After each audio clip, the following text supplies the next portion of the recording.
Welcome back. મહત્વપૂર્ણ સમાચાર પર નજર કરીએ તો ઇન્ડિગો ફ્લાઇટમાં ધમકી મળવાના કેસ અમદાવાદ ક્રાઇમ બ્રાન્ચના એસીપીએ નિવેદન આપ્યું છે। અત્યાર સુધી 2 ફ્લાઇટમાં ધમકી મળી ગુનો નોંધી તપાસ ક્રાઇમ બ્રાન્ચને સોંપવામાં આવી છે। 10 ફેબ્રુઆરીના રોજ એક ચિઠ્ઠી મળી હતી। સ્ટાફની પૂછપરછ કરવામાં આવી હતી। જેદ્દાહ લખનઉ અમદાવાદ ફ્લાઇટની તપાસ ચાલુ હોવાની વાત તેમણે કરી છે।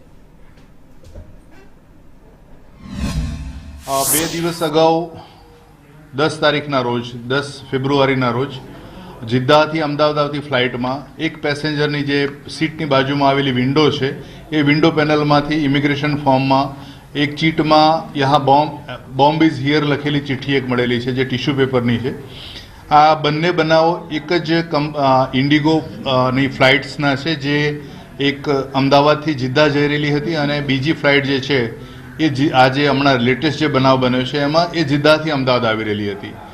આ બંને બનાવોની તપાસ હાલ ક્રાઇમ બ્રાન્ચ દ્વારા હાથ ધરવામાં આવી રહેલી છે અને જે પ્રકારની એસઓપી જે છે કે પ્લેન ટેક ઓફ થાય અને લેન્ડ થાય એ પછીની જે અગાઉની અને લેન્ડ થયા પછીની જે એસઓપી છે એ પ્રકારની તપાસ કરતાં બંને પ્લેનના જે ક્રૂ મેમ્બર્સ છે, પાયલટ્સ છે, પેસેન્જર્સ છે, લોડર્સ છે, ઇવન જે પ્લેન લેન્ડ થતાં પહેલાં અને ટેક ઓફ થતાં પહેલાં જે બીડીડીએસ ચેક કરવામાં આવે છે અને ક્લિનિંગ સ્ટાફ જે છે આ તમામ પ્રકારના તમામ લોકોની ડિટેલમાં ઇન્ટ્રોગેશન હાથ ધરવામાં આવેલું છે।